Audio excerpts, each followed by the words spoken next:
Hello friends, आज आम्ही निघालोय lunch डेटवरती आणि आज आमचं टार्गेट आहे की अगदी स्वस्तात मस्त असं रेस्टॉरंट किंवा खानावळ शोधायची आणि तिथं जेवण एन्जॉय करायचं. कारण आम्ही आहे कोकणात आणि कोकणी लोकांना ना देवानी कुठलं वरदान दिलंय, आशीर्वाद. दे आर ब्लेस्ड की ते जेही बनवतात ना, व्हेज नॉनव्हेज अगदी यम्मी बनवतात. त्यामुळे तुम्ही छोट्या मोठ्या कोणत्या रेस्टॉरंटला खाताय मॅटर करत नाही. कोकणात आल्यावर सगळीकडे छानच जेवण मिळणार. तन्वी तन्वीनं थोडा त्रास देत होती रेडी व्हायसाठी, पण कारण तिला खायची पेस्ट्री, मग तिला पेस्ट्री खायला आम्ही हो म्हटल्यावरती डान्स करायला लागली आणि रेडी झाली. मग ॲज ऑलवेज थोडासा शूजसाठी राळा झाला, हा नको तो हवा आहे, हा कम्फर्टेबल नाही. मग एक फायनली चूज करून आम्ही निघालो आमच्या डेटवरती. बाबा खाली बाईक घेऊन रेडी होते आमच्यासाठी आणि जसं आम्ही बाईकवरती बसलो तशी आमची डेट सुरू झाली. Wow, we are so happy. But बाहेर एवढ्या दगदगत्या उन्हात कुठं रेस्टॉरंट शोधायचं. त्यामुळे आम्ही ठरवलं की जे पण आधी खानावळ रेस्टॉरंट लागेल तिथे जेवण करायला सुरुवात करायची आणि प्रे करत होतो की आम्ही ठरवल्याप्रमाणे स्वस्तात मस्त जेवण आम्हाला मिळावं, व्हेज आणि नॉनव्हेज.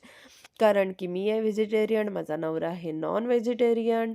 त्यामुळे असं रेस्टॉरंट शोधायला लागतं जिथं दोन्हीही इझिली अवेलेबल असेल. मग एवढ्या उन्हात आमची मेहनत रंग आली. आम्हाला एक छोटीशी खानावळ मिळाली जिथे सुरमई थाळी इथे सुरमई थाळी फक्त 180 रुपयाला. Can you believe it? We are in the Konkan guys, everything is possible. 180 रुपयाला सुरमई थाळी आणि 100 रुपयाला ही माझी व्हेज थाळी. व्हेज थाळीमध्ये मला मिळालं भेंडीची भाजी, एक डाळ भाजी आहे, वरण, भात, थोडासा शिरा पण आहे, पापड आणि मोठ्या मोठ्या चपात्या, 2 चपात्या. 100 रुपयात सफिशियंट होतं. माझं तरी पोट भरलं.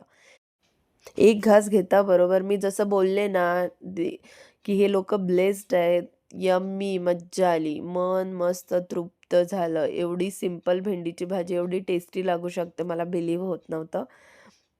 मी मस्त जेवण एन्जॉय केलं आणि तेवढ्यातच आली भोपळीची फिश थाळी. वॉव! गर्दा रस्सा, फिश आणि सोलकढी, मोठ्या-मोठ्या 3 चपात्या, लिंबू.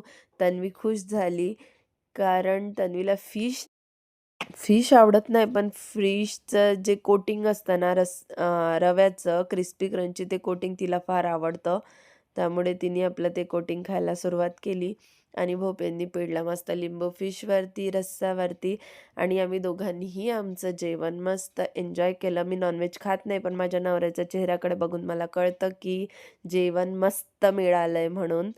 नक्की या, भेट द्या.